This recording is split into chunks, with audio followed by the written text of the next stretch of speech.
happenings around the globe. Stay focused on the fact today. Only on ATN.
From the lines across the ocean to the land beyond the mountains, through the Sahara, we bring on sport news, live analysis, expert discussions on trending stories in politics, business, socio-economy, sports, and documentaries.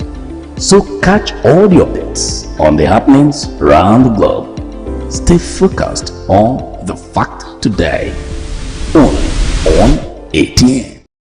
Good morning and welcome to Atlantic Blowout on Atlantic Television Network. Atlantic Blowout is a syndicated live program of the network featuring chit-chatting and conversation on special interest topics, news, events, and stories through correspondent reports, expert opinions, and stakeholders' analysis. Today on Atlantic Blowout, we look at Jigawa State. Assembly suspends 4 local government chairmen over 942 million naira fraud. National Assembly, senators getting 500 million naira each revelation causes disorder. On National Assembly, reps support higher monthly wage for workers. And on National Assembly again, NIMASA indebted to Maritime Academy projects for probe. And then on to judiciary. Court dismisses suits seeking to evict Igbos from Nigeria. On insecurity, federal government stand not to negotiate with bandits. Unfortunate, Gumi says as attack continues. And on governance, Southeast with 5 states is marginalization, group says. Tax system, EU ECOWAS delegation decries VAT system in Nigeria. Do not go away. When I come back from this break, we'll delve right into the show. From the line across the ocean to the land beyond the mountains, through the Sahara, we bring on-the-spot news, live analysis, expert discussions on trending stories in politics, business, socio-economy, sports, and documentaries. So catch all the updates on the happenings around the globe. Stay focused on the fact today, only on ATN.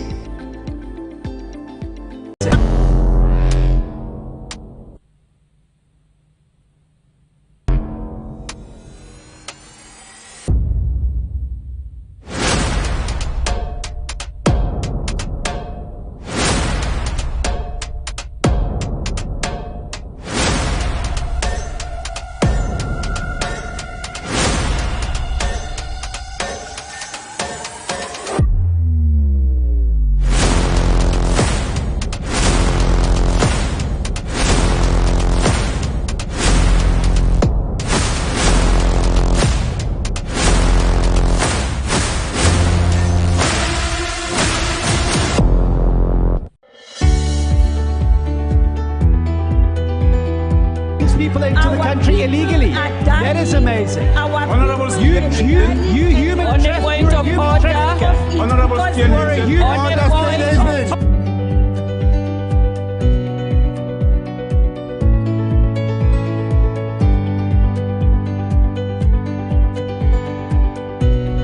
On them.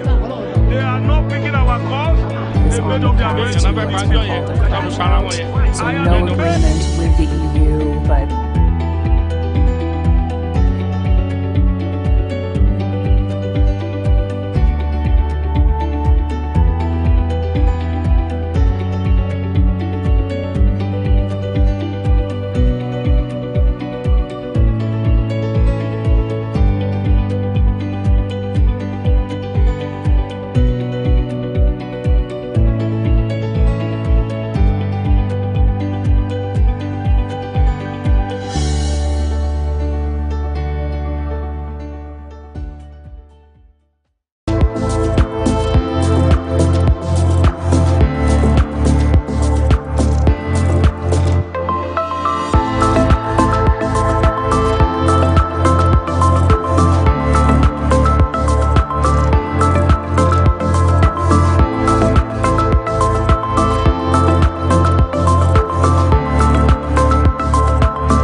From the lines across the ocean to the land beyond the mountains, through the Sahara, we bring on-spot news, live analysis, expert discussions on trending stories in politics, business, socio-economy, sports, and documentaries.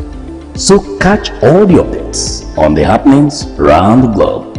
Stay focused on the fact today, only on ATN. Only on ATN. Welcome back. I have with me on the show Ifeanyi Chukwu Ugochukwu. Ifeanyi Chukwu is a socio-political analyst. Good morning, Mr. Ifeanyi Chukwu. Good morning, River State. Good morning, the anchor, and welcome the guests and all those honorable Ezekiel, who is my fellow, my co-panelist this morning. It's nice to be with you. Nice knowing you and meeting you again. And I also have with me Honorable Waribani Ezekiel. Well, Honorable Ezekiel is Chairman, Forum of Former State Political Chairman. Good morning, Honorable Ezekiel. Good morning. It's Beautiful. a pleasure. Thank you. Hi, brother. Good morning. Good morning, sir. Thank you. On to the story.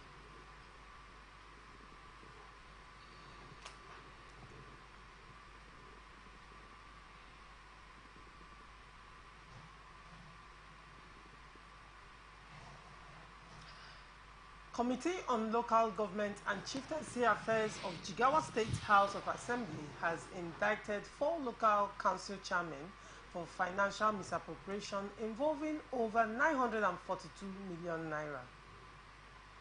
The committee's report, presented during a plenary session presided over by Speaker Haruna Aliyu Dangiatin, said the misconduct discovered during oversight functions in the state's 27 local government areas, while the Jigawa State House of Assembly has suspended the 4 government council chairmen, detailed the allegations, including unauthorized payments, illegal transactions, and financial irregularities.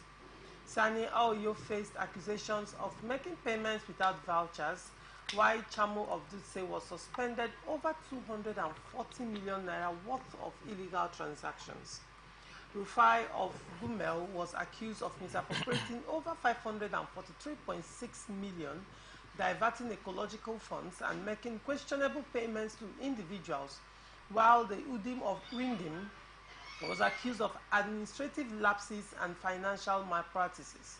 The committee, in the recommendation submitted to the House, said the chairman should face indefinite suspension pending further investigations into the allegations in line with the local government law of Jigawa State, while the vice chairman will lead the respective local councils during the period.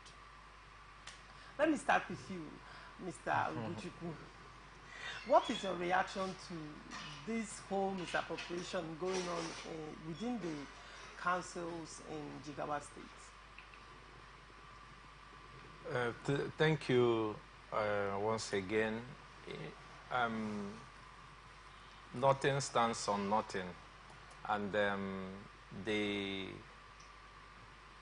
the wrath we are seeing in Nigeria is beginning to shock some of us to the bone marrow, because no system of government in Nigeria exists in isolation. Local government system is a product of what we see in the states. You know, in Nigeria, we are quick to accuse and condemn the federal government, thinking that it is only the federal that can really, you know, attend to all the problems that we have in the country. We forget about the federal allocations that trickles down from the from the federal to local governments. Though in the years past, and even maybe as of today, some state governors has continued to mortgage the local government system. But from what we know about the northern region and some of the impacts that have been made over the years in their people's lives. We did not expect to see this kind of humongous financial misappropriation and improprieties in the local government, especially in a state like Jigawa, where you know that this state is one of the low income states, is one of the small states in Nigeria, so to say, that depends solely on the federal allocation. It is a non-viable state. When you talk of the mega states in Nigeria, it's not even among the middle states. When you talk about the states that that generates high IGR, that have even when you talk of the states that have mineral resources that can sustain them, so to say. If you say, let us go back to the true federalism, and where states can generate money and pay subventions to the federal, which is what it ought to be. So when you look at the fraud that we are witnessing and the actions of the State House of Assembly, I commend them and say that this is what we have been yearning for. Follow the money, do your due diligence. Any oversight function that you are sent to go and do, you do it with the human face, not witch hunt. Because if you look at those who have found out this rot, I may not be too far from the truth if I say that it is one of those newly elected lawmakers. It is not the old ones as we see them, that when they go there, they tend to, to shield these corrupt officers. And then when you look at it, the people in the state now, we start calling on the federal government. You look at it, you see the ecological fund, and we know what ecology means. It's a natural disaster that occurs in a given area. And the government has made these funds available for the local government and the state to take care of it. And you see how the money has been misappropriated. So are we going to blame the federal government or the state? The local government administration, as we see it, is the closest to the people. Okay. And if they can shortchange the people, I don't know what we'll be saying about the state and the federal. Right. So now, I want them to go further to, investigate other local governments in that particular area, and also bring them to book. Let it not be only media trial, that at the end of the day, those monies will be recovered, and what it is meant for may be directly funded from the office of the governor of the state. All right. Honorable Waribani, what's your take? Well, in the first place, I have to congratulate the Speaker and the House Assembly for their prompt intervention into unraveling the fraud in the local government areas. But my fear is always in the area where you investigate and recover loots, and we no longer see and know where these loots are reinvested into. That's my problem with Nigerian context of investigation. If after investigation and they are found guilty, and this money will be recovered and re-injected into the local government system, I will applaud the activities. So mine is to encourage the necessary agency or the team that is being saddled with the responsibility of investigating them to ensure that these monies are recovered and re-injected into the local government system, and also utilize it to affect positively the lives of the 4 local government areas. That's my own take.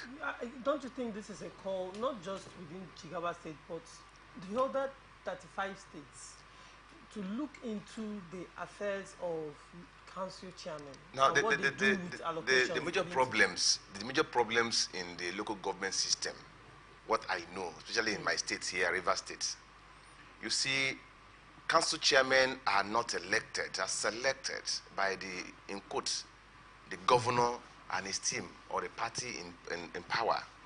They don't actually allow people that, very few local government areas in these states that their council chairmen are elected, agreed by the people. And I've actually shown capacity in delivering to his people, their people. But most of them are to appease them for compensate them for what they have done to elect them into office. So at this point, when you compensate somebody, he feels that, oh, anything I do, the master will cover me, the governor will cover me, and he knows what I'm doing. And when you want to challenge the council chairman or to ask him to bring up what he has done with the people's money, he will tell you, to hell with you, nothing you can do. And actually, nothing you can do because it's for compensation.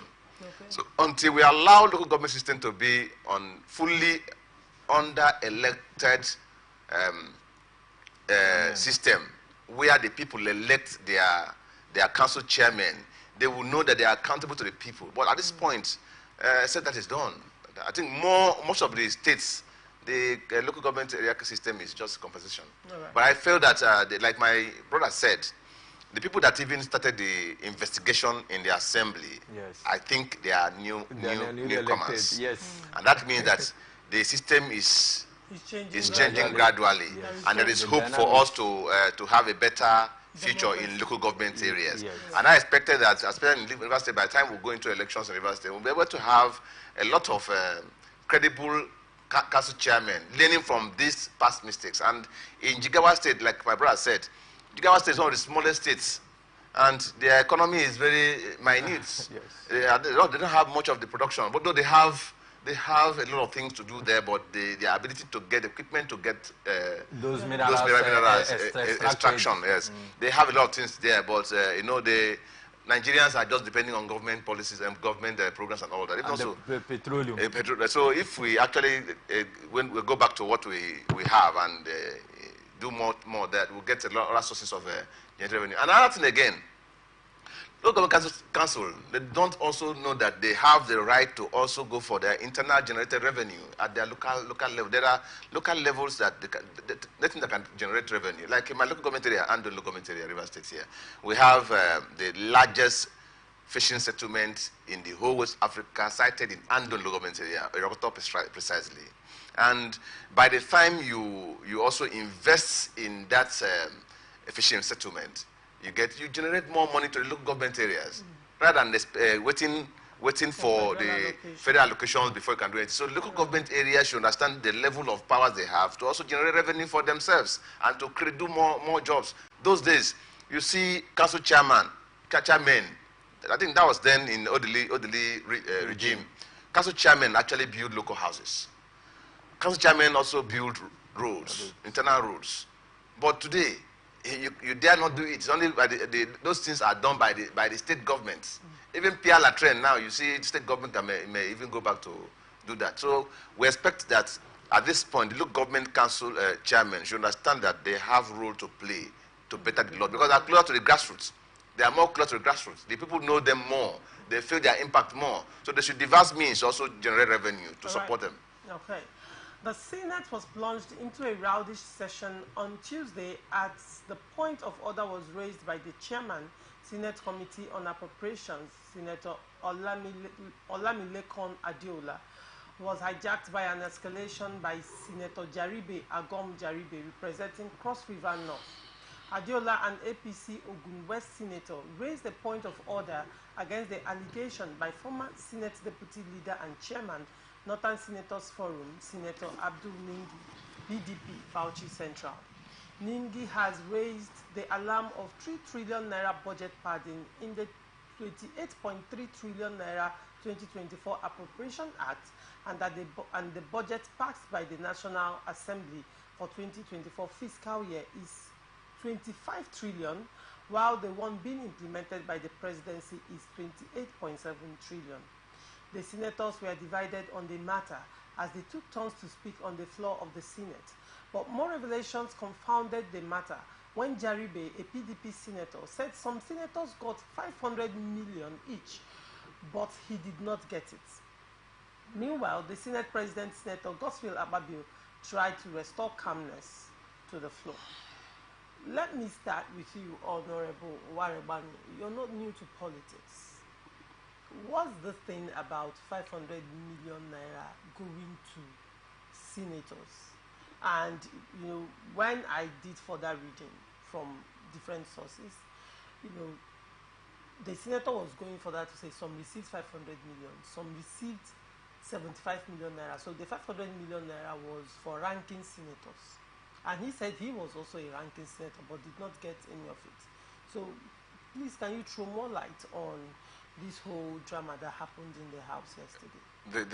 The problem with Nigerians and the National Assembly is something everyone should wake up and begin to checkmate their activities, because their excesses are much.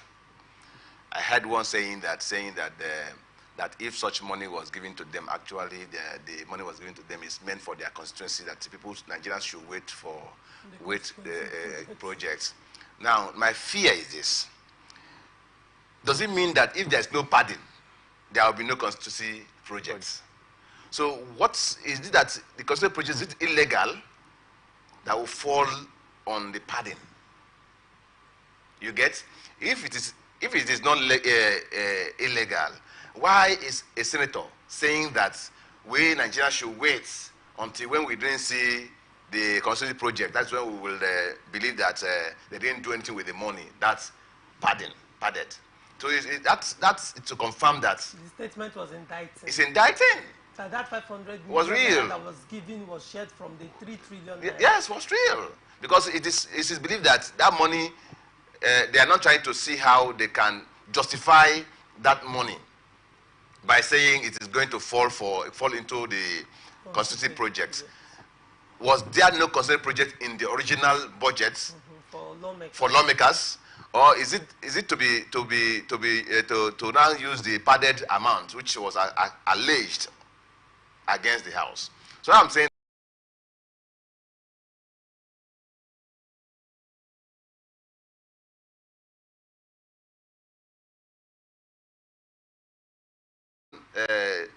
people, senators become the Senate president, they will bring shame and reproach to us. Why do you say that? Because in a passenger regime, when the StarTimes were Senate president, you see, we have about Southeastern, we have about 5 of them, yes, or 4 thereabouts, that became Senate president. We have Lawan made 4 years. We had the other one, Sokoto, made 8 years. We had the one in Kwara State, Saraki, made 4 years or thereabout. Yes. But in our own, you see that it is only in our time you see here a lot of disgracing ways. Last time I heard that it is only in the Senate I know that when you pray, cash will run into the email box. And people begin to battle on how to change, to correct that word. They bring a lot of things, to correct that word. So we will, I think this time around we should check our senators. People we are actually sending to senates. Okay. You get, because it is shameful that since this government, this set of senators emerged, there had been different allegation, accusation, and mind you, with what they've said, with what I heard from all of them, confusion is rocking down. Now they're trying to play down the even committee formed to investigate Ningi. They are playing down it. I'm afraid that if that there may be a cover-up. I said I'm afraid, well, because they are going to, because you know Ningi is ready. I chat with some of his aides, and the man is ready to open up, to expose more about the activities of the National Assembly, especially led by our own Senator Goswell Akpabio. So I am saying that please, at this point, Nigerians should be watchful. We have to request from our senators what's going on there, because the shame is too much. It's public shame. All right, Mr. Gochukwu. Now, Honorable Warebani has said a lot about the debacle, the drama going on. First of all, do you actually believe, because the Senate is denying the budget padding? Yes. Do you actually believe that this whole thing truly transpired?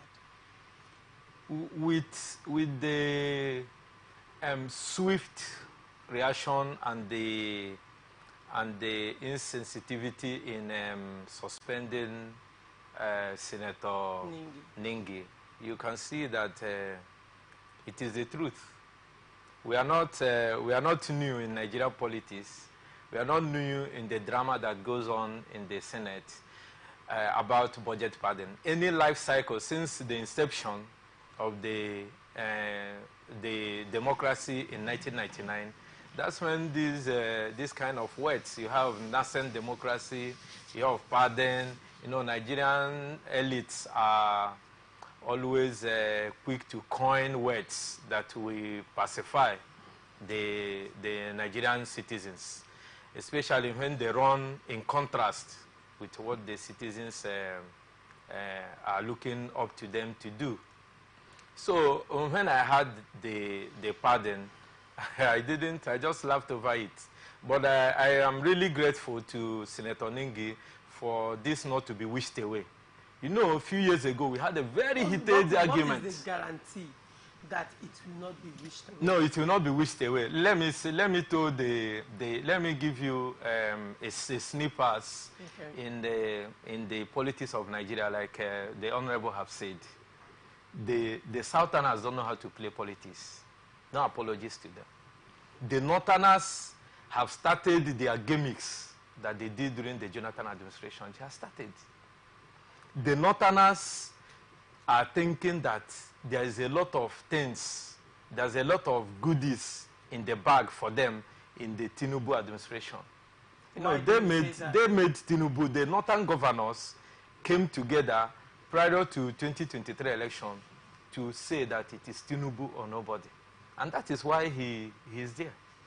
So there was a lot of bargaining, a lot of alignment, realignment before, during, and even after the election. My brother, I would disagree a little bit because let me just cut you off on this matter. Because if you say it is the gimmicks of the northern governors or northern elites, I begin to disagree. If you know that you are from south and you know your onions and you are going to the National Assembly as a member of the assembly and you are of good conduct, the North will support you. Your government will last. It is because some of us from the South, when we go to that office, we have some criminal tendency in mind. That is why this is playing out. Okay, now if Akpabio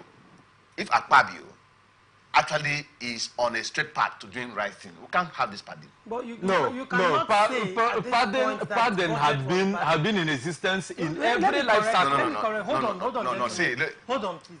Let me correct an impression. You cannot say right now that the budget has been padded because you're sounding and you're alleging I'm not alleging. There is no. I'm responding to my brother's words. Okay. He said with what is playing out now. Yeah, I'm still painting a scenario. I agree with you. Scenario is painting, but no, why I don't want to land that. You allow me to saying land. that. No, you are saying you're saying that we are not the.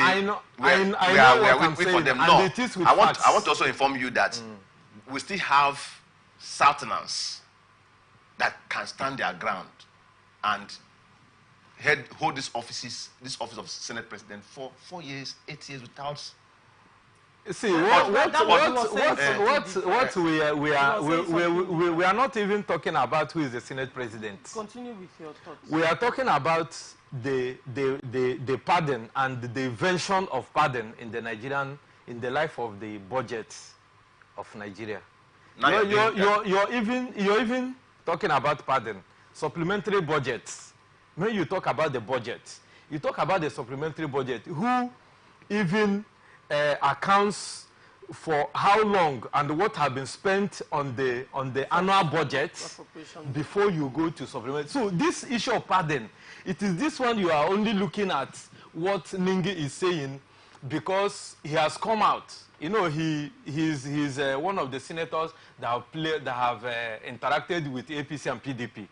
It's not quite long he came out from APC and ran under the ticket of PDP and he won.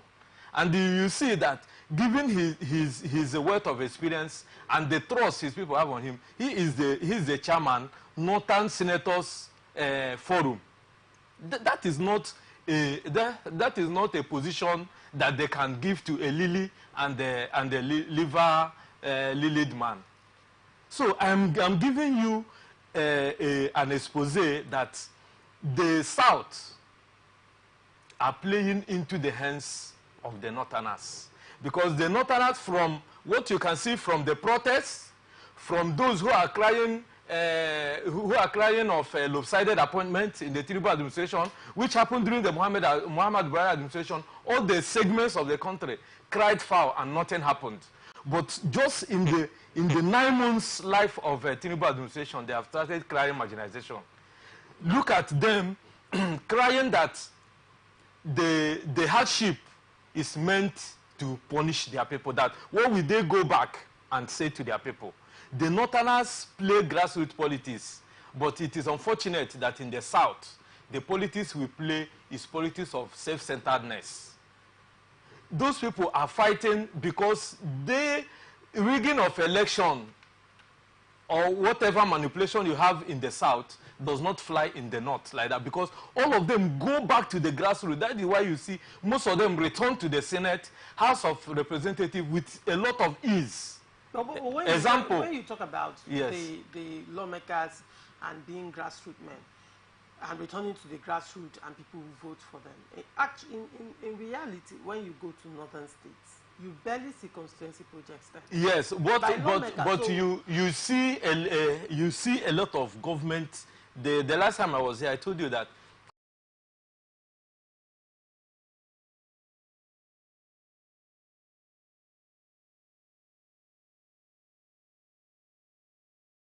for attending government schools, you go to the hospital, the fees you are charged for very subsidized. So those people benefit more.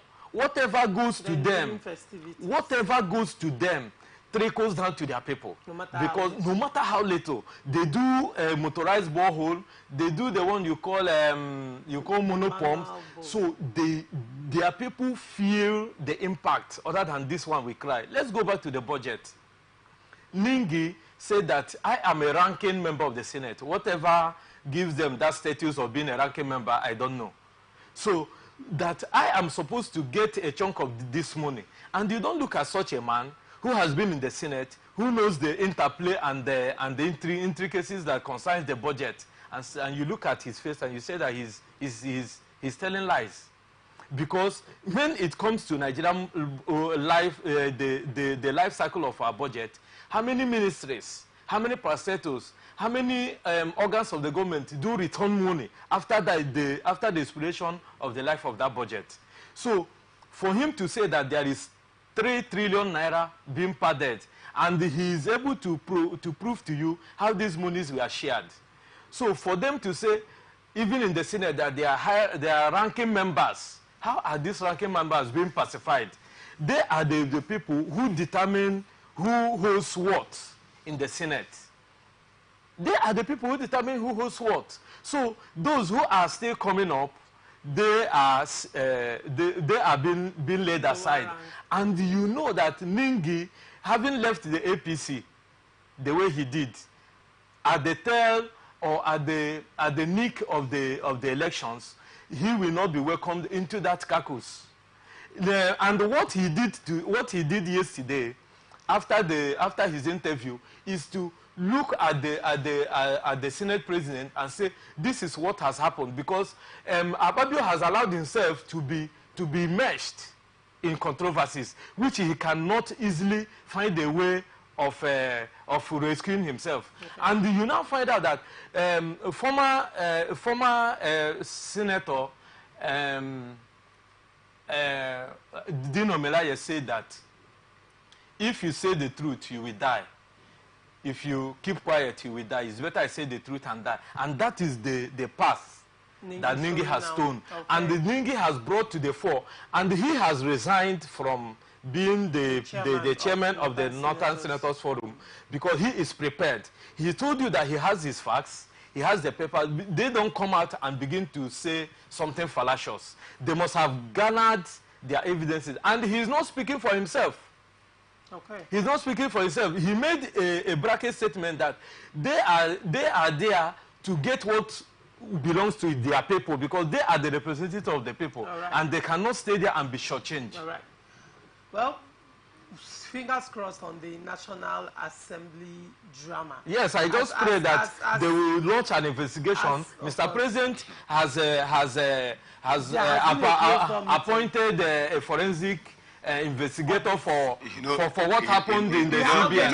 Yes, in the CBN. I keep saying about this. It is better a forensic auditor is conducted in the life of this budget, so that let us know where those hidden truths are. If we'll get the results, because several committees to investigate things like this too.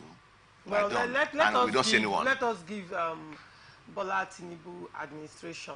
Let's give him benefit of the doubt. We'll follow up the story as it breaks and always update. He has started with an auditor. Let him continue. Okay. Now, let's keep on watching. to the next story. Kingsley Ogunduchinda, the opposition leader in the House of Representatives, has said that no Nigerian laborer can survive on less than 100,000 naira a month. The opposition lawmaker added that about 41 lawmakers across the 36 states of the Federation and Abuja last week tabled the timely motion on living wage at plenary.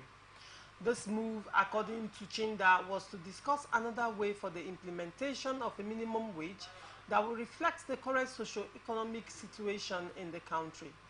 Presently, no laborer can live in Nigeria with a wage less than 100,000 naira monthly. According to the World Bank report, low purchasing in the country occasioned by high inflationary rates has led to an increase in poverty across the country. But Nigerians should be rest assured that the resolutions reached by the House have been activated and the ad hoc committee will transmit the outcome of the Senate to the Senate for speedy concurrence. As representatives of Nigerians, we are very disturbed and we are not going to rest on our hours until there is a permanent solution, he said. Now, the House of Rep member is saying that a laborer in Nigeria cannot survive on 100,000 naira monthly. Let me start with you, Honorable Waribani. A laborer in Nigeria can also survive with 200,000 naira monthly. You say cannot. Cannot. But correctly. We are managing. We are managing. My problem is not to increase the wages. What is the National Assembly doing on the economic crisis in Nigeria? What is the federal government doing about the incessant increase in the price? What is the federal government doing about the increase in dollar prices every day? Because if you like, if you give us 100,000 naira every month, and the economy is not balanced, things are getting increasing. You see that too. Someone will come tomorrow that what Nigerian civil servants are supposed to collect is 1 million naira. You get? We had to deal with the issues. What he is saying is a good thing. To increase wages is a good one. But increasing wages without looking at the economic crisis as affecting Nigeria now is another crisis. I am thinking that all Nigerians, all the people in the National Assembly and which offices you are held, ministers and all that, should go back to how to salvage Nigerians, to salvage Nigeria from this mess. Things are on the increase every day. Every day you see, we go to market and buy a bag of rice at 4,000 naira now. In the morning, in the evening you buy it for 8,000 naira. The next day you buy it for 16,000 naira. Every day is increasing. So if you are giving me 100,000 naira every month, and by the 15th day, I've only exhausted that 100,000 naira. Well, I've got to loan another money to take care of that. So the major problem is not to increase the wages. The one that the federal government have earlier said, have they paid them? Let them even pay that first one. The wage awards. Yes, let them pay that one first. And also go into these issues of finding ways to ameliorate the crisis, the hunger in the land. There is hunger in the land. Okay. There is hunger. The issue of increase of wages is not a problem. The problem is to find solution to this dollar rising every day. And to also see how to checkmate the sales. Some Nigerians usurp this opportunity and exploiting the opportunity to kill us. They keep hiking. In fact, if you get if anything that hides in Nigeria cannot come down again. So Nigeria, the federal government and the other agencies saddled with that should go into it and find that one. That's what is important now. Right. It is biting. Right. It's very, very biting. Mr. Gochukwu, now he is of the opinion that it's not even about increasing the 100,000 naira wage. That's not his concern right now. His concern is that even if it's increased to 200,000, it will still not sustain Nigerians because of the constantly increasing cost of living. So he is of the opinion that focus on stabilizing the economy and crashing down the high cost of living so that Nigerians can survive. Do you think that's the way to go, or to increase the minimum wage? In as much as I tend to agree with the Honorable on his line of thought, I think I won't go into that because he has dealt, he has, you know, been able to articulate what the government needs to do in order to stabilize the economy, which is very apt. And it is germane to state that if you increase the minimum wage, it is still an applause to the federal government. We can't remain where we are. 30,000 naira as a minimum wage in Nigeria is very shameful. You can't even talk about it. You know, what is 30,000 naira? What is 30,000 naira? So the government should put machinery in motion to activate her market forces control mechanism, because as far as I'm concerned, it is non-existent in Nigeria because the market forces are running crazy. Everybody on their own. You sell the way you want. You blame it on the dollarization of the Nigerian currency and the Nigerian market space. Okay. You see the investigation that came out by Kaduso, that almost 75% of the dollars that flew around during the Muhammadu Buhari administration went to the Dangote and the Boa Cement. So only two people were able to gain from what was hitherto meant for maybe all the mega importers and the merchandise in Nigeria. So Chinda, having said what he said, is trying to play to the gallery.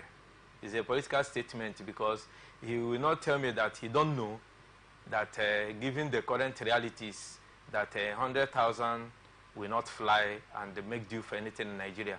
They shouldn't come out to be saying this, you know, telling Nigerians what we already know. They shouldn't come out to be telling Nigerians what will pacify us. We want to see actions. We want to see them, as he has said that the caucus has already had a meeting. We didn't know. He didn't inform us. Why not move it to the Senate and let them harmonize it and come out with a blueprint and say that this is our stand and this is our position as it concerns the increment of minimum wage in Nigeria. But 200,000 will not even do anything in Nigeria. It will not suffice. What I posit is at least 250,000 so that we won't have a lot of monies flying around. But even at that, yes, because a lot of monies will be flying around. If it's above 250,000? No, yes, if it's about 250,000. But this also should call to mind, you know, telling Chinda that this is time for them to put on their thinking cap and think about how we can actually achieve true federalism in Nigeria.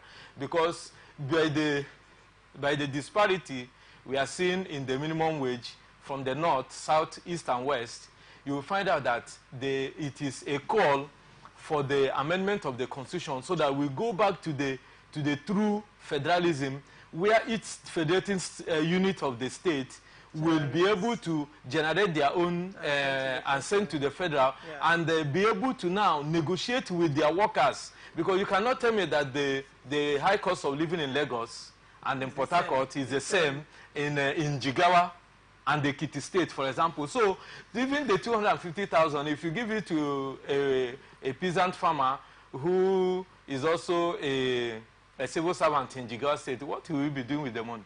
All right. What have you been doing with Ojai? Because if you talk about their house rent, if you talk about the cost of living there, it is not equated to what you have in Lagos and Rivers State. Let the money get into the no, but it's better we go into true federalism in order to harmonize it. Federalism is topic for another day. Yes, that's the key. All right. The aphorism, every day for the thief and one day for the owner, appears set to play out at the Maritime Academy of Nigeria, or on as the House of Representatives have hinted of its intention to investigate the cesspit of abandoned projects by contractors. Chairman of the House of Representatives Committee on Maritime Safety, Education and Administration, Honorable Khadija Ibrahim, dropped the bombshell recently at the Academy during its one-day oversight visit to the Academy, hinted that the National Assembly will no longer take kindly to contractors who abandon jobs after the collection of mobilization or almost the entire contract sum in some cases. This is even as the committee revealed that the 5% statutory allocation due the Academy for almost a year has remained unpaid by the Nigerian Maritime Administration and Safety Agency, and lamented the unfortunate regime of holding on to the academic's fund or releasing them at piecemeal as it suits NIMASA. Speaking about the prospect of investigating failed contracts, the committee chairman said the proposed probe will be far-reaching such that it will cover all cases of project abandonment dating back to the inception of the academy about 40 years ago. Represented by the committee's vice chairman, Honorable Odudo, PDP Akwa Ibom, Ibrahim said the committee will soon officially communicate its intention to the institution. Now, Honorable Waribani, just like they're about to do to NIMASA, don't you think it should spread across practically every parastatal? But let us start with NIMASA first. Well, NIMASA, they're about to start. I would say that is just a political gimmicks. You think the probe won't go through? why are you probing there? It's not going to go through anywhere. It's just a just to turn and to show that they are working, that they are visiting, having their oversight functions. I can beat my chest to say that. They can't do anything there because that place, I call it a gang of people who go to loots. And jobs given to people there, they don't do them yet because man no man. Okay. They are shouting now. When they gave those jobs, did they also place it on the public? They did it within themselves to use empowering themselves. So let's wait for them to institute the probe panel and see the kind of persons that they will bring to the probe panel before we can talk about it. And the kind of ones that will come out. Because NIMASA had been running into crises like this, and you said they will remove the head and all that. So we are yet to believe what they are saying. They, this few times now they are trying to deviate from what they used to do before, politicking, now into governance. So they want people to know that they are actually doing their governance, they are going for oversight functions and all that. They've not started doing anything. Okay, over to you, Mr. Gochu. In as much as I see the committee's findings as laughable, Why do you say it's laughable? It has been there. That's the bane of Nigeria. The bane of Nigeria is abandoning projects.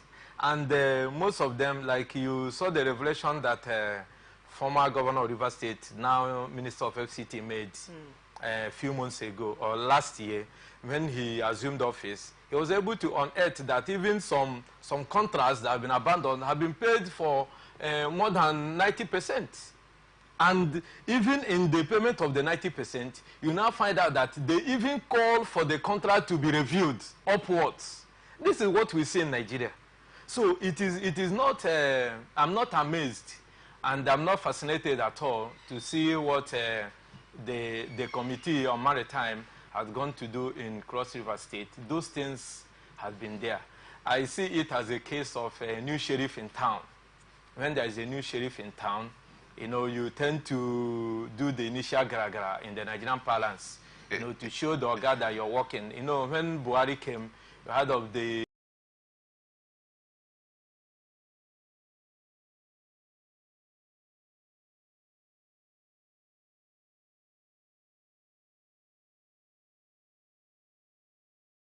in Nigeria.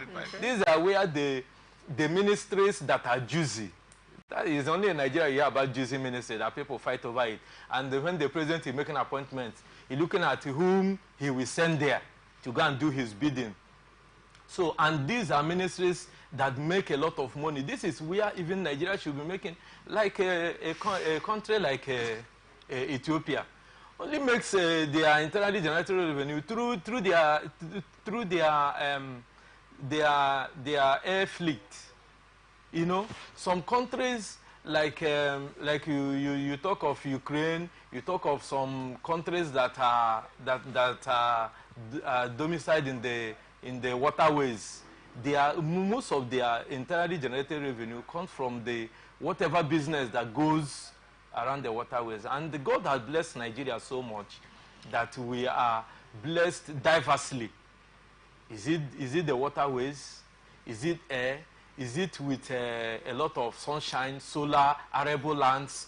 But you find out that all these monies that are made through all these parastatals and commissions and ministries are only being remitted to the high and mighty at the center. We don't see whatever they bring in coming to play a chunk of the role in the monies that are being shared during the FAQ. So you don't actually see this probe. See the probe is they're just playing to the gallery. They want to bring out their names. We have known their names now. If not that they went there and made some noise, we won't know their names. So they're just for the camera, no, because no, the person that represented is the person from state. So it's hard to let people know that I'm working. He's working. I'm working. The main Adija didn't come there. I had to send the person from there. Go there go and let people know they are working. So let them spare us all this drama. Shenanigans. Let us make They all are this country drama. pipe. We'll see them, but we hope that there will be change soon. You just said you do not believe and you can beat your chest, and on the other hand, you're also saying you hope. Anyway, No. That's my own person. The one I believe. The ones I hope, because I hope that with my brother and me, as we're talking now, they will hear and have a change of thoughts and do well. Justice Inyan Edem Ekwo of the Federal High Court in Abuja has struck out a suit instituted by a coalition of northern groups seeking the exit of Igbos in Nigeria. The suit by the group of elders and politicians from the north, led by Nastura Sharif, Balarabe Rufai, Abdulaziz Suleiman, and Aminu Adam, was thrown out by the judge following the persistent absence of the plaintiffs in court to establish their case. When the matter came up, none of the plaintiffs was in court and they were not represented by lawyers. Justice Ekwo, after going through the case file, discovered that the northern groups have not been coming to court since 2022 till date and had no legal representation. In a brief ruling, the judge held that from all indications, the plaintiffs have abandoned their own suits. Justice Ekwo therefore struck out the case for want of diligent prosecution. The Northern Group had filed a case asking the court to compel the Senate President and Speaker of the House of Representatives to hasten the exit of Southeastern region out of Nigeria. They pleaded that this should be done before the conclusion of the amendment of Nigeria's 1999 Constitution. The secession request was contained in the suit marked FHC/ABJ/CS/583/2021 instituted by the group of elders and politicians from the north. In the suit, they said allowing the Igbos to exit Nigeria will end violence and destruction in the southeast. They also explained that this will stop the repeat of the 1967 to 1970 civil war in Nigeria that led to wanton destruction of lives and properties. The groups also said this will put an end to the agitations by the members of the indigenous people of Biafra, IPOB, led by Nnamdi Kanu. They prayed for, among others, a declaration that combined the effect of the provisions of Section 4 of the Nigerian Constitution and Articles 1, 2, and 20, subsection 1 of the African Charter on Human Rights and People's Rights, Ratification and Enforcement, Act 2004, is empowered to set in motion a framework for referendum to allow the southeastern region of the Federal Republic of Nigeria to decide on their bid for self-determination. Now, let me start with you, Mr. Ugochukwu. They stated out their points. They listed out their points why they feel Nigerians should be evicted. The Igbos, the Southeasterners, the Igbos should be evicted from Nigeria. You are an Igbo man, Mr. Ugochukwu. What is your take on this? My take on the lawsuit is this. I really thank the coalition of Northern Elders and the youth for speaking to the conscience and the mind of the Nigerian state, and to also remind them that our constitution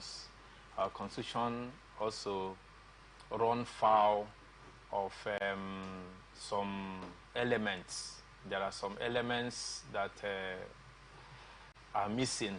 There are some vital points. There are some vital sections that are missing in our constitution.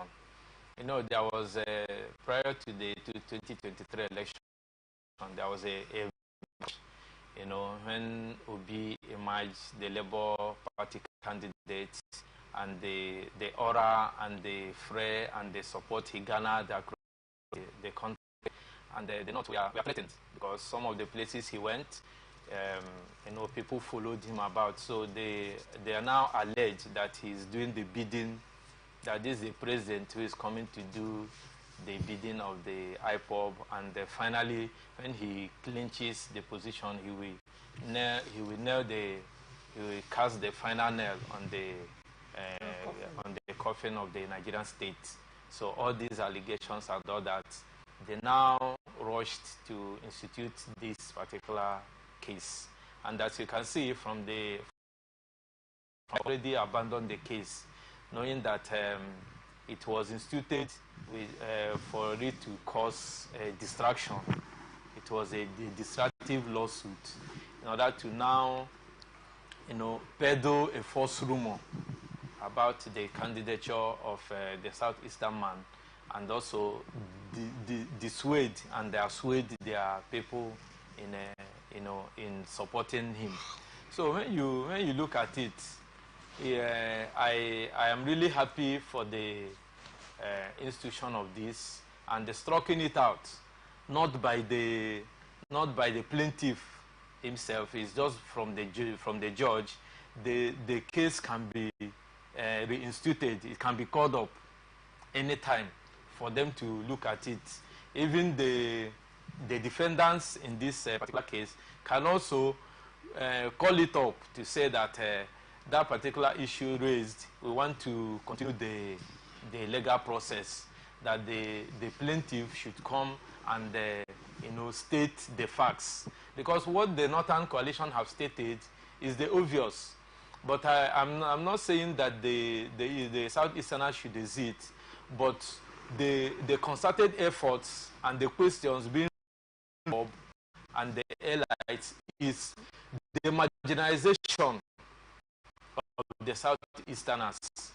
Because when you are in a marriage of convenience, and at the time it becomes a marriage of inconvenience, you are bound to say, I am no longer interested in this particular partnership. So you're the opinion that the agitation for self-determination by the people of Biafra, it's acceptable? It emanates from the perceived marginalization. Okay. That perceived marginalization is a wake-up call from the lawsuit that the federal government of Nigeria look into it, right, and also inject the National Assembly, as I mentioned, the Senate President and the Speaker of the House of Representatives should you know, enact a law or move a motion for the amendment of the, or even the Eastern Caucus in the Senate and the House of Representatives, the ball is now on their court to continue from here. Okay. Hence, it has been instituted to move for the inclusion in the Nigerian constitution of a clause for self-determination and a referendum in the Nigerian constitution. Over to Honorable Wariban, itching to say something. Well, my brother is, like you address him as an Igbo man first. That is why I think he's acting as an Igbo man. But I am seeing him as a Nigerian, and they go nowhere. The Igbo man go nowhere because yes, that's why I said that the Igbo man go nowhere because when you talk about, if you go to Lagos, the beauty of Lagos is also an Igbo man. If you come to River State here, about 70% or 60% of owners of parties in this state are from Igbo. The southeast. So it's like you cutting the tongue. You said because the tongue and the teeth are always biting themselves that you can separate them. You can't separate them. The Igbo is as well as the Nigerian. So what I'm using the opportunity now to call on the National Assembly is to give them their one state that remains. Equate their states. Let Nigerian government equate the state. Give them another states to make up the 6 states. If possible, let all have 7 states, so that the equality in administration will just be there. For now. You think it's about only the states? My dear. It's not about let me tell you one thing. Let me tell you something. When a part of Nigeria is peaceful, and all other parts of Nigeria emulate from that part that is peaceful, Nigeria entirely is peaceful. When a part of Nigeria is productive, when the people in that area are doing well, you get, and people emulate the good thing they are doing of the country. It is because we are yet to agree that this is our house. You cannot do well when you don't feel that this place is your place. My dear, as you're walking here, until you take here to be your place, your office will be dirty. Because after all, I'm not the owner of this place. You keep it dirty and go away. Another person will come to the same thing. But if when you assume this place and you take it as your own, you will serve here very well. You'll be duty conscious. And here will progress. That is how you will do when you eventually become the owner of that business. You can't run away from Nigeria because you feel that Nigeria is corrupt. And if you count about the corrupt people, you are still among the corrupt people in Nigeria that make up Nigeria. The same corruption, you move to that country you want to get. So I am begging them. I have the lineage to Igbo. My grandmother, the mother of my father, is from Imo State. You cannot destroy a house or join to destroy a house. I want to run to another house. You will still have the same problem. What I expected my brothers to do right now is to look at those things. Now that this is where you find yourself. You find yourself in Nigeria, just join our hand to make Nigeria neat well first. When we are advanced, when we are matured, there will be room for separation. And you will go neatly. And you will also operate your own country very well. But if you have joined to destroy Nigeria, and you feel Nigeria is bad, you want to go back out of Nigeria, you are going nowhere. Nigeria, they have seen in Nigeria. When the anomaly is corrected, it will give the natural eviction. They will now have opportunity to follow the constitution. If you like, amend the constitution to now. It won't work because system is corrupt. Until you follow us and correct the system, you can freely leave this country. But for now, my brother, he's the Igbo man here. You go nowhere. Okay. Remain here with us. Let me just a minute. See, we are not playing sentiment. This is a very serious national issue. The marginalization of Igbo and of the southeastern states did not start from today. And Nigeria as a state knows what to do.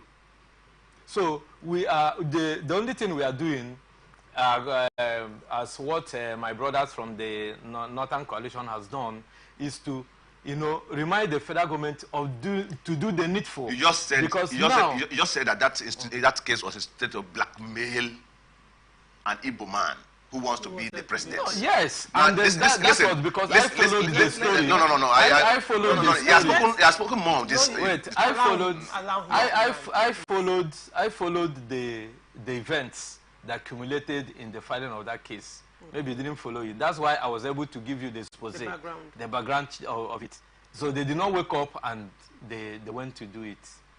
So what I'm saying is, it's not playing to the gallery of sentiment. Nigeria as a federated unit, Nigeria as a signatory to some of the charters, both the Indigenous Peoples Charter in UN and the African Peoples Charter. Yes. So this thing is enshrined, is constitutional. Nigeria is a signatory to them. So why, the question is this: why is the Nigerian state why did not include that clause or that section of going for referendum? What we see in all over the world, Nigeria is big. Some countries are 1.5 million. Some countries, some islands have been, which is an independent state. Some of them are 500 million people. But yeah, aware that Nigeria is a great country. So Nigeria is not a growing country. If we segment, if Nigeria segments, it will give room to development of all the federating segmented units. Because one, there will be that competition, there will be that, you know, that ingenuity in doing business and partnering together. Today, we are running to Ethiopia, we are running to Zaire, we are running to Congo Democratic. These are units. Look at what happened in Niger. Look at what happened in Chad. Look at what happened in Togo. Togo is an independent state. How many are there? What is their voice in the international circle?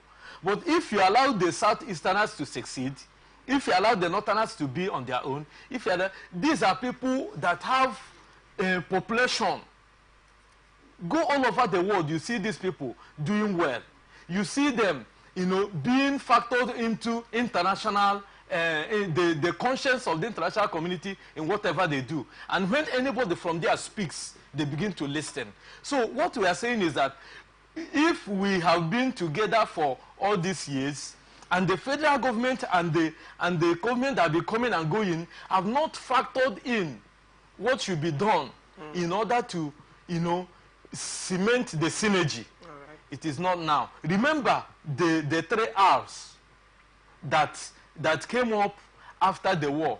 What happened to it? So the problem is not an additional state. The problem is the rot and the animosity that have gone through the minds of an average Nigerian against the Igbo man. So it is better we segment and we still become friends. All right. On to the next story. Kaduna-based Muslim cleric Sheikh Ahmad Gumi on Tuesday sought government's permission to approach and have talks with bandits who abducted about 287 school children from Kuriga Government Secondary and the LEA primary schools in the Chikun local government area of the state. The Islamic cleric insisted that dialogue was the way to go, calling on President Bola Tinubu to take a different approach from his predecessor, Muhammadu Buhari, who rejected the dialogue. It was reported that bandits evaded the Kuriga area of the Chikun local government area of Kaduna State, shooting at their victims before taking away at least 280 of the pupils and teachers from both schools. The incident occurred barely 24 hours after insurgents abducted 200 internally displaced women in Borno State. The women were kidnapped in Ngala, the headquarters of Gambaro Ngala in Borno State, while fetching firewood in the bush. Penultimate Thursday, bandits invaded the Gonin Gora in the same Chikun local government area, prompting residents to barricade the Kaduna-Abuja Expressway in protest against the abduction of an unspecified number of people in the area. Meanwhile, the government of the affected state has refused to dialogue with the bandits to release the school children and has also refuted claims that it hired a private negotiator to facilitate the release of the victims. However, Reacting to the development, Gumi said in a statement, the government's stance of no negotiation with bandits is an unfortunate position. My advice is that the government should dialogue with the bandits, not only for these Kuriga school children's abductions, but all cases. Also, the government should use the same approach it used in releasing passengers that were abducted on the Kaduna-Abuja train in 2022 to release the Kuriga school children and others. I am ready to lead a holistic dialogue between the government and bandits. It is my religious duty to do so for peace. I hope the present government of President Bola Ahmed Tinubu will listen by dialoguing with the bandits, because the past administration of former President Buhari refused to do so. Gumi had previously negotiated on behalf of state governments to free abducted people by bandits. In May 2021, one of the parents of the kidnapped students of the Federal College of Forestry Mechanization, Afaka, Kaduna State, said rather than point an accusing finger at Gumi for being complicit in the banditry ravaging the country, Nigerians should commend the cleric for his interventions in seeking the release of abducted persons in the country. Honorable Waribani, let me start with you. What is your stance on Gumi's take? Not forgetting that Nigeria has a don't negotiate rule. Well, you know, this issue of negotiation and non-negotiation, it's becoming laughable, because if you think you know the bandits and Nigerian government is hunting for the bandits to get them arrested and stop them from these activities, why not help the Nigerian government to stop them from kidnapping? Why are you always talking about you want Nigerian government to negotiate with them for the release of the victims? It goes to mean that you know everything about what is happening in that area. The Nigerian government should also look at it critically, because this crime is being committed in this area. And for me, I was in security, and when insecurity persists in an area like that, and government presence are there, the government is aware of what to do there. You don't need to wait for Gumi to go and negotiate. But in telling, for the life of those victims, government should sort out means to ensure that those people are rescued. The issue of Gumi, every time calling on government to pass through him to negotiate, should be questionable. We should look at it critically. What is the rationale behind it? Okay. Why is he interested in that? Why is that the only thing he can do to support the Nigerian government? He must be, after kidnapping, he wants to be sent to go and negotiate. Is he the one sending the people to go and kidnap so they can go and negotiate? We are sick and tired of his intention and ambition to keep negotiating. When he negotiated in 2021, and Buhari refused to allow him to negotiate, he's now calling on Tinubu to allow him to negotiate. Right. So for how long can we continue with that? All right. Mr. Uchubu, what's your take on this? This Gumi's statement is unbecoming of a cleric. You know, Gumi's position as it concerns the activities of bandits in Nigeria is unbecoming of a man of his status.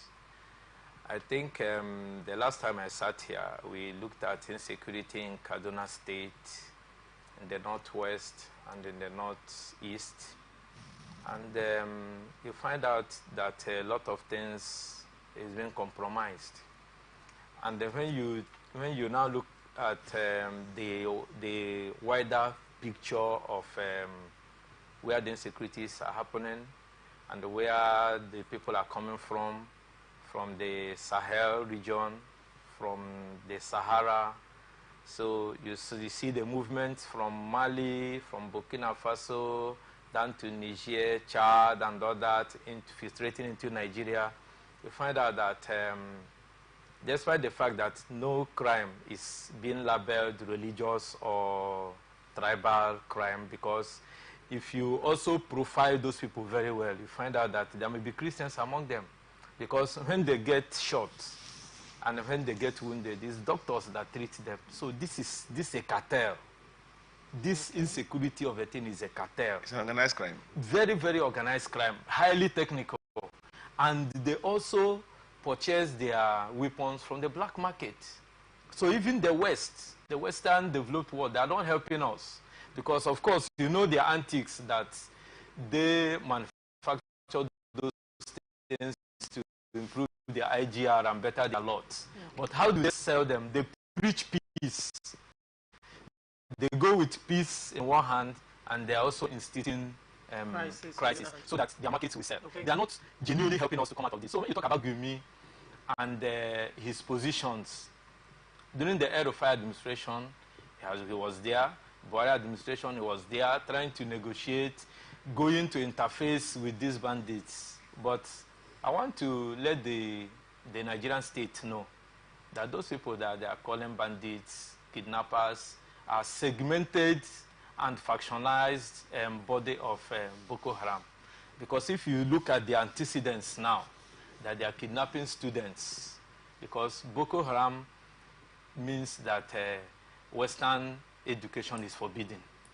So these are, and I also blame the federal government because over the years we have been hearing, we have identified, I mean the government security apparatus. We have identified where they are always launching the attack, soft target, soft this, but how have they tried over time to protect those soft targets? Okay. We find out that they go to schools, they kidnap, they go to the farm, they kidnap people. If you have been following this insecurity in Nigeria, 2020, you will see farmers are in the farm, and military are guiding them all over. You see the joint civilian JTF instituted in states is not working. Kaduna State, you know, before El-Rufai exited office, he launched what do you call it, vigilante operatives. Those things are not yielding results. So the adoption in Kaduna and what Gumi is saying, Gumi is not far from the truth, what he's saying, but what we are urging him is to make the intentions of those bandits known to the federal government. Because in one breath, Gumi will say, build schools, send them to schools, pay them subventions, grant them amnesty. Those that are faceless, those that are not even kidnapping, they kidnap and kill. They also maim and rape and massacre. So these are not the people you say go and grant amnesty to. So they are not to be seen. And the government has told us emphatically that those people are not Nigerians. Okay. So why using the kinetic approach on them? All right.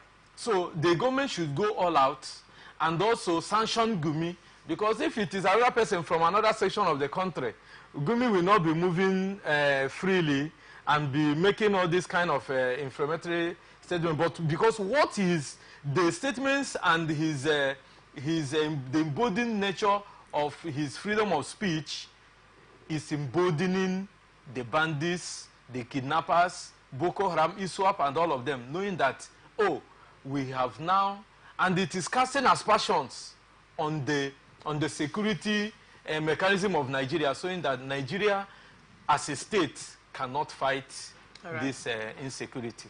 Okay.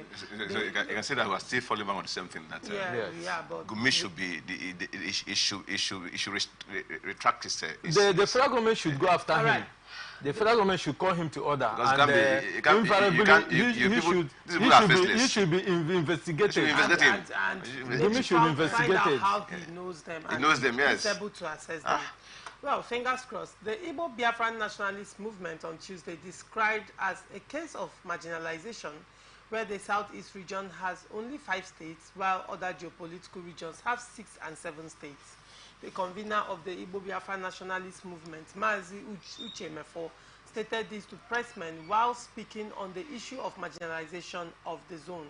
He warned that such situation was enough reason for the region to call for secession, as according to international law, which he's condemned, extreme oppression and gross human rights violations that recognizes to rise to secession. Now, that falls back, Honorable Warebani, to what you were saying initially, Yes. that these are parts of the agitation. So in order to even get the Igbos to feel that they belong to the Nigerian state, the federal government has to come to a point where they balance the issues of the states. And it's coming up in this story. I did say it before now. Well, you can't jump from 1 to count 100. You count from 1, 2, 3, 4, and get to 100. For me, as a Nigerian, I believe in the oneness of Nigeria, which the Igbo man is part and parcel of Nigeria. Now, what doing is what doing well. In the first place, there are zones in Nigeria that had 7 states. Yes. We south we have about 6 states. North central 6 states, and south west have 6 states. Southeast have only 5. And these people are massive in their number, truth be told. They have landmass where you can also give them what belongs to them. Let's be pathetic about this. If you say call it emotional, let's be emotional about this. The Nigerian states should be able to provide for the Igbo land, their zone, the southeast, and equity in sharing, fair sharing. You get? Let them have the 6 states or 7 states, as the case may be, for a start. That could also absorb a lot of persons into the system and to work for the success of Nigeria. If in the interim that there is still room for succession, anybody can at any point want to leave. But now that they are still with us, they have not been granted that opportunity. Let what due them be given to them. All right. And that is about 6 or 7 states to be created in the southeast. I am of that opinion, because believe it or not, when that is done, it's going to involve to carry along a lot of people to be involved in the governance of Nigeria in their respective tiers. Of course, when you are recognized by government, you have the government have solved a lot of about 60% of the crisis in an area. What caused this problem in the Niger Delta region is because the government refused to recognize the youth of the region. And when government started recognizing them, we have the little peace we have in the zone. So the Igbo man or the southeast man that wants secession, it's not because he just want to leave Nigeria. It's because he has been marginalized. And amongst those things that made him also build up this mind to leave Nigeria is about this fair sharing. Okay. They are not involved in governance, and the local. Recent time I see that recent government of Nigeria is also helping. If not so, those days you see erosion and eroded a lot of communities in the southeast, and no government is actually taking time to look at it. Hungers every day, everywhere. In fact, the environment becomes very terrible, unhabitable. So government should look at this as soon as possible to ensure that they are given equal rights in Nigeria. They are doing well. And Igbo man into business, perfect. Communication, perfect. Banking, perfect. And they are contributing to the growth of Nigeria. So Kotsi demand that they should be given fair hearing. They should be given what due them, especially that state. Creation of the state, like I said in the other discussion we had last time, that this will be at least, if it's not solving the entire problems of it's a step in the right direction. That will help the southeast to also see that they have been carried sense of belonging and carried along. Now, Mr. Gochukwu, do you think that given a state today, southeast, to a large extent, will assuage the pains the southeast feel, and will help them feel that they are included in the Nigerian state? Do you feel that way? I don't know how much time I have to speak on this. I want to factor a lot of things into this discussion. So, you see, it's not about state creation. Okay. If you create a state, you are enriching and empowering the existing ruling class and the stakeholders. Like the last time I sat here, I made mention that the Igbos are not being marginalized. We are being marginalized by our elites, the political class from the southeast. That is not the question of, we know the kind of foul we are crying as it concerns our marginalization from the federal government. But what of those ones that are due to us in the southeast?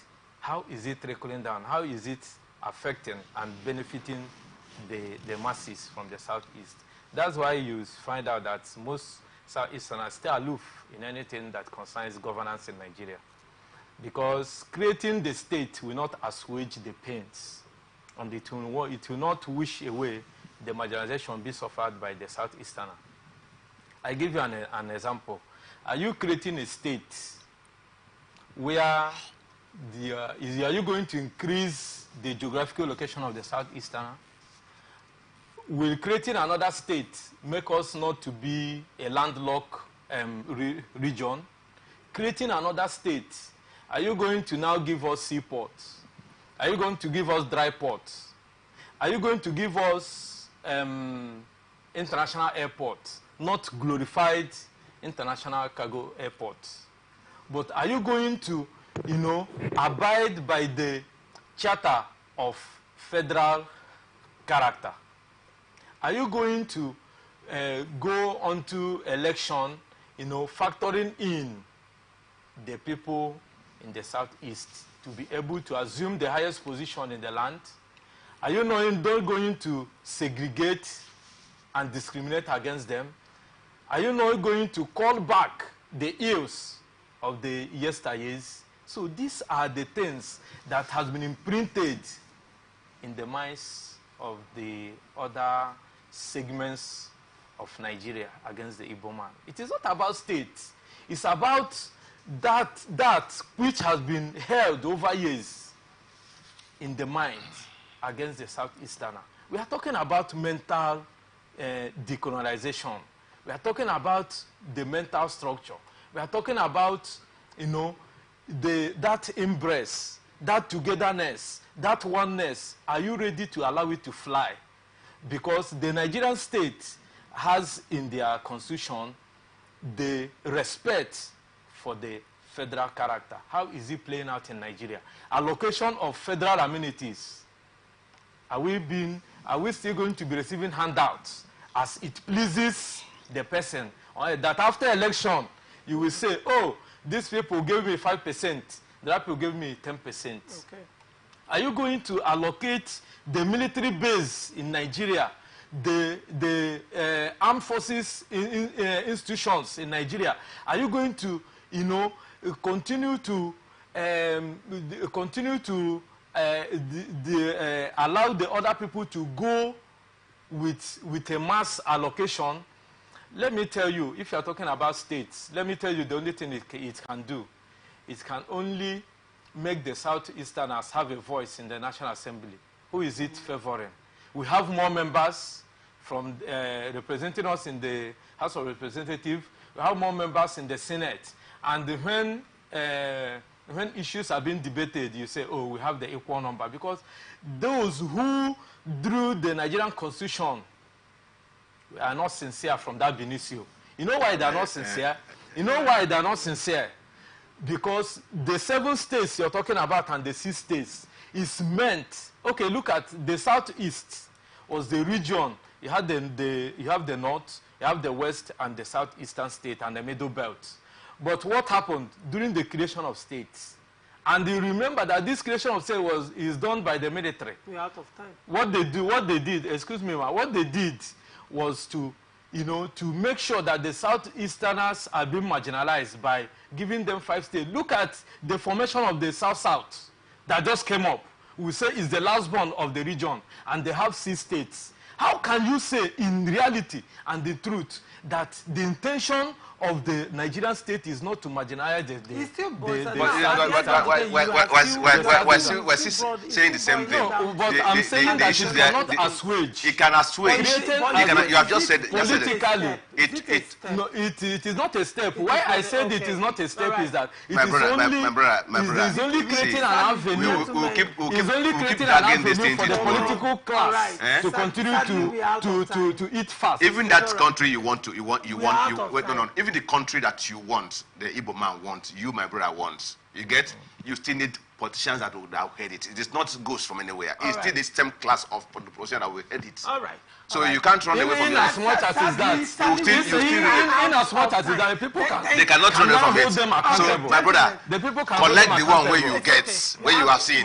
This one I will see. I will pray. I will pray. Let it be given. I pray. Let it be given to you. Not only state, we need other everything was given to you. Take the states. This is where we wrap it up on this episode of Blowout.